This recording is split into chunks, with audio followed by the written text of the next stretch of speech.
Hi friends, good evening everyone. నేను మీ ప్రవళిక. మన channel చూస్తూనే ఉండండి, సబ్స్క్రైబ్ చేయండి. ఈరోజు సరికొత్త మోడల్ ఐటమ్స్తో వచ్చాను. మేము ముందుకు ఎప్పుడు వంటలు చేస్తూ ఉంటాను, పూజల కోసం చెప్తూ ఉంటాను కదా. ఈరోజు శారీస్ కోసం వచ్చాను, ఎందుకంటే అన్ని వెరైటీలు.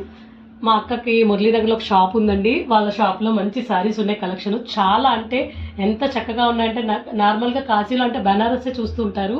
ఇదైతే ఫ్యాన్సీ ట్రెండీగా ఉన్నది. పళ్ళు కూడా ఈ విధంగా వచ్చిందండి. చాలా అంటే ఎంత బాగుందంటే, నాకు చూస్తుంటే ప్రతిసారి నేనే కడితే ఎంత బాగున్నా అనిపిస్తుంది. వెరైటీగా ఉన్నాయి శారీస్ అన్నీ. క్రసన్ మోడలు లేటెస్ట్ అండి, ట్రెండీగా ఉన్నాయి డిజైన్స్ అన్నీ. చూడండి ఫ్రెండ్స్, మీరు మీ ఫ్రెండ్స్కి చెప్పండి. అలా చూస్తూనే శారీస్ చూస్తూనే ప్లీజ్ మన ఛానల్ని కూడా సబ్స్క్రైబ్ చేయండి. ఈ శారీ చూడండి ఎంత అందంగా ఉందో. పళ్ళు కూడా ఈ విధంగా వచ్చింది, చాలా చక్కగా ఉందండి. నాకైతే చాలా బాగా నచ్చింది. కాస్ట్ చెప్తే మీరు ఆశ్చర్యపోతుంటారు, చాలా రీజనబుల్ కాస్ట్లోని. మీకు ఎవరికైనా కావాలంటే మీరు నా ఛానల్లోని మీరు కింద యాడ్ కామెంట్స్లో కూడా అడగండి, నేను మీకు పంపిస్తూ ఉంటాను. Thank you so much.